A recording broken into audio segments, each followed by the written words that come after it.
মাংসটাকে নুন হলুদ দিয়ে মাখিয়ে রেখেছি। আর আজকের এই মশলাগুলো আমি সমস্ত শিলে বাটবো। শিলে বেটে নিয়ে আপনাদের কাছে আসছি। আজকে আমি মিক্সিতে বাটবো না। এবারে আমি এর মধ্যে পেঁয়াজগুলোকে ছেড়ে দিচ্ছি।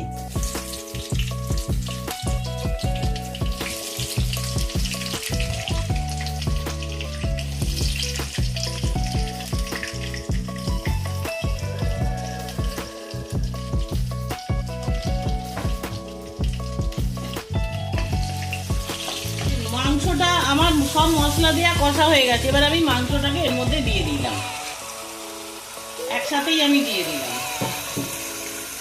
দিয়ে আমি মাংসটা একটু কষবো। এই মাংস যত কষবেন তত ভালো হবে। এটা আমার ফুটতে শুরু করেছে। এই সময় আমি যে কেটে এই গোটা পেঁয়াজগুলো রেখেছিলাম, পেঁয়াজগুলো আমি দিয়ে দেবো, আর রসুনগুলোও দিয়ে দেবো।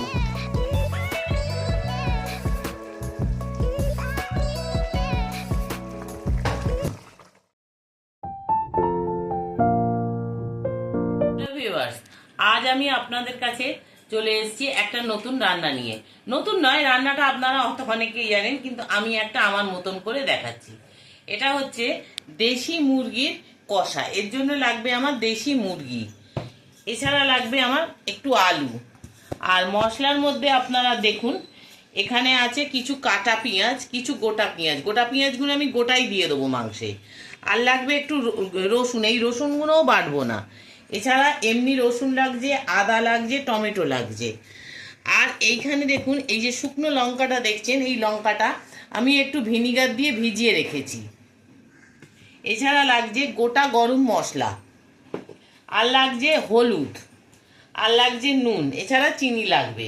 আচ্ছা, প্রথমে দেখুন, আমি এই মাংসটাকে হলুদ আর নুন মাখিয়ে আমি রেখে দেবো।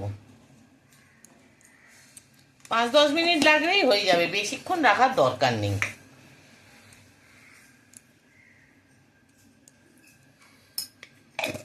দেখুন, আমি মাংসটাকে মাখিয়ে নিচ্ছি। মাংসটাকে নুন হলুদ দিয়ে মাখিয়ে রেখেছি। আর আজকের এই মশলাগুলো আমি সমস্ত শিলে বাটবো। শিলে বেটে নিয়ে আপনাদের কাছে আসছি। আজকে আমি মিক্সিতে বাটবো না। দেখুন, আমার মশলাগুলো সব বাটা হয়ে গেছে। এই আদা বাটা, রসুন বাটা, শুকনো লঙ্কা বাটা। আর এখানে আমি কিছু শুকনো লঙ্কা নিয়ে, এই শুকনো গোটা গরম মশলা, তেজপাতা নিয়েছি। আর আমি কটা জিনিস অ্যাড করেছি, সেটা হচ্ছে একটু আমি ফ্রেশ ক্রিম নিয়েছি। আপনাদের কাছে যদি থাকে নেবেন, না হলে দুধের স্বর আপনারা নিয়ে নিতে পারেন, দুধের স্বরকে ফেটিয়ে নিতে পারেন। আর একটু নিয়েছি আমি চায়ের লিকার। আর এটা একটু নিয়েছি চিকেন মশলা। আর এছাড়া এই যে গোটা গরম মশলাটা, এটাকেও আমি দেখুন বেটে রেখেছি। চলুন এবারে আমি রান্নাটা শুরু করে দিই। শুরু করার জন্য প্রথমেই আমি একটা কড়াই বসিয়ে দিয়েছি, দিয়ে আমি গ্যাসটাকে জ্বেলে দিলাম। দেখুন, আমি গ্যাস বসিয়ে কড়াটা জ্বেলে দিয়েছি। এবার আমি এর মধ্যে সর্ষের তেল দেবো।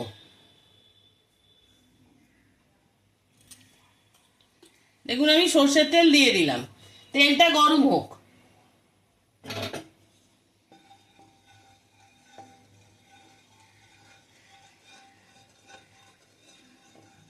আমি তেলটা গরম হয়ে গেছে, আমি তেজপাতা দিয়ে দিলাম। আর এই গোটা গরম মশলাটা আমি ফোড়ন দিয়ে দিলাম। আমি এলাচটাকে একটু ফাটিয়ে দিচ্ছি।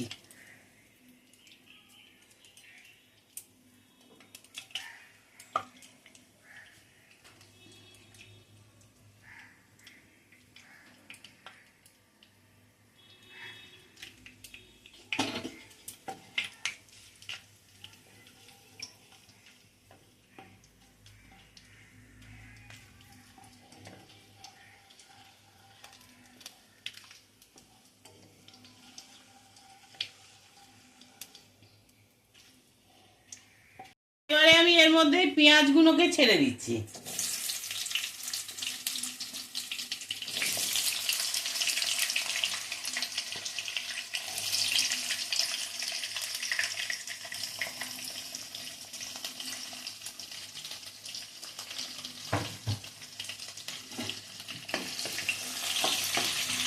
দেখুন, আমার পেঁয়াজটা মোটামুটি দেখছেন ছেড়ে গেছে। এবার আমি এর মধ্যে আদা রসুন বাটাটা দেবো।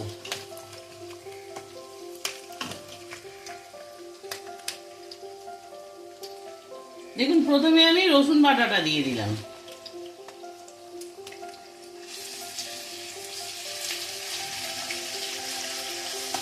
রসুনটা একটু ভাজা হলে আমি আদা দিয়ে দেবো।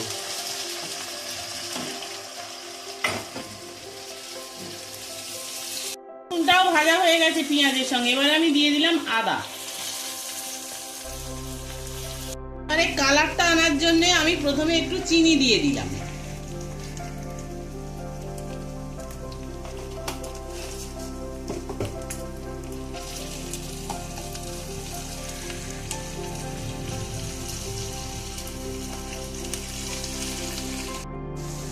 দেখুন এবারে আমি দেবো হলুদ।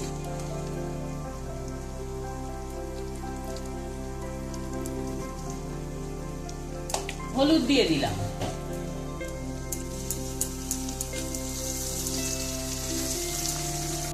এবারে আমি টমেটো গুলো দিয়ে দেবো।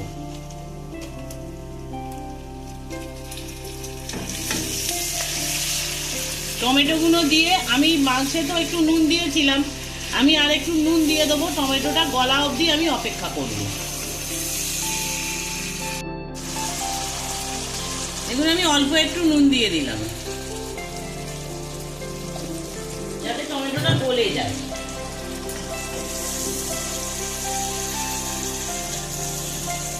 টমেটোটা আমার মিশে গেছে। এবারে আমি এর মধ্যে বাটা লঙ্কা যেটা ছিল, লঙ্কা বাটাটা দিয়ে দিলাম।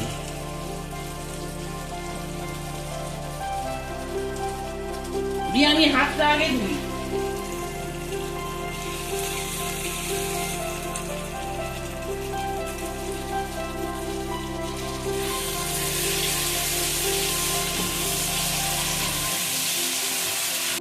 মাংসটা আমার সব মশলা দিয়ে কষা হয়ে গেছে। এবার আমি মাংসটাকে এর মধ্যে দিয়ে দিলাম, একসাথেই আমি দিয়ে দিলাম। দিয়ে আমি মাংসটা একটু কষবো। মাংস যত কষবেন তত ভালো হবে। এখন আমার মাংসটা মোটামুটি কষা আমার হয়ে গেছে, আরো কষতে হবে। এবারে আমি এর মধ্যে আলুটাকে আমি এখন দিয়ে দেবো।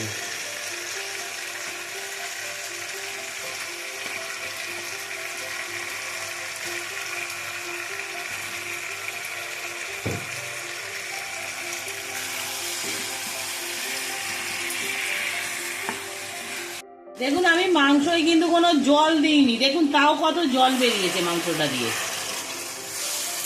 আমি কিন্তু এখনো অব্দি এক ফোঁটাও জল দিইনি।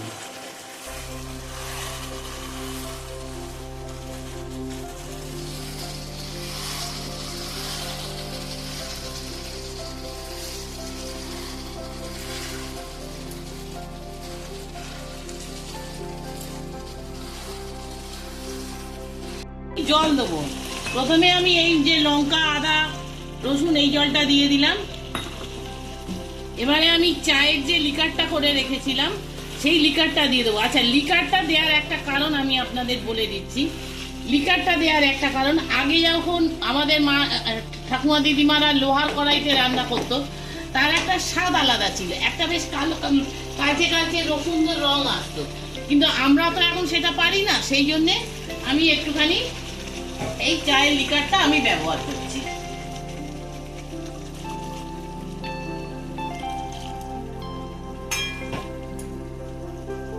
আর একটুখানি আমি গরম জল দেবো। মাংসটাতে আমি গরম জলই দেবো, কারণ এই আলুটা আমার সেদ্ধ হতে লাগবে।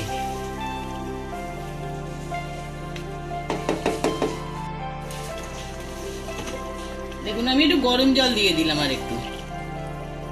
আমি বেশি জল দেবো না, কারণ আমার নাতনি আবার বলবে তুমি গঙ্গা যমুনা বানিয়ে দিয়েছো। আলুটা সেদ্ধ হওয়ার মতন তো দিতে হবে, তাও এখনো বলছে অবশ্য।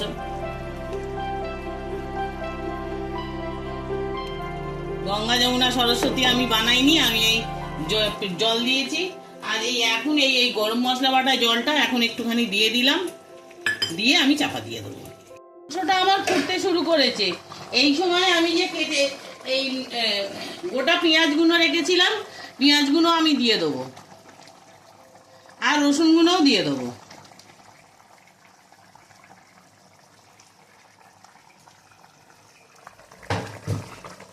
আমি ঢাকনাটা খুলছি।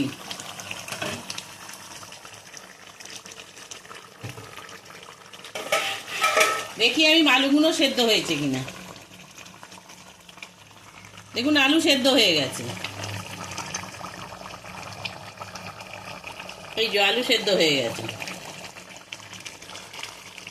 এবারে আমি একটুখানি নুন মশলাটা চেক করে নিচ্ছি।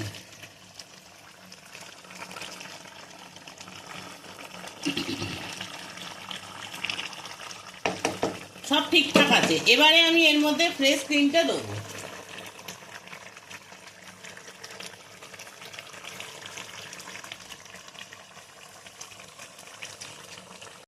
দেখুন এবারে আমি গ্যাসটা কমিয়ে দিলাম, দিয়ে এই ফ্রেশ ক্রিমটা আমি ওপর থেকে ছড়িয়ে দিলাম। আর একটুখানি আমার সাজাবার জন্য আমার গার্নিশিং এর লোক আছে, সে সাজাবে, আমি ওই জন্য একটুখানি রেখে দিচ্ছি।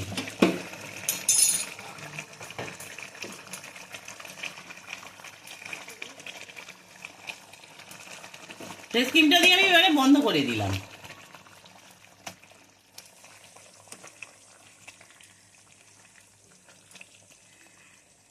দিয়ে 5 মিনিট এটা একটু ঢাকা দেয়া থাক, তারপরে আমি আবার আপনাদের দেখাচ্ছি। দেখুন আমার মাংসটা নামিয়ে দিয়েছি, আমার গার্নিশিংও হয়ে গেছে মাংসের। এবারে আমি মাংসটা টেস্ট করে দেখছি। মাংসও খুব সুন্দর নরম সেদ্ধ হয়ে গেছে। দেখুন ভালোই খেতে হয়েছে। একটু বেশ অন্যরকম ভিনিগার দেওয়া আছে বলে, ভিনিগারের সঙ্গে ওটা মেখেছিলাম বলে লঙ্কা বাটা একটু বেশ অন্যরকম স্বাদ লাগছে।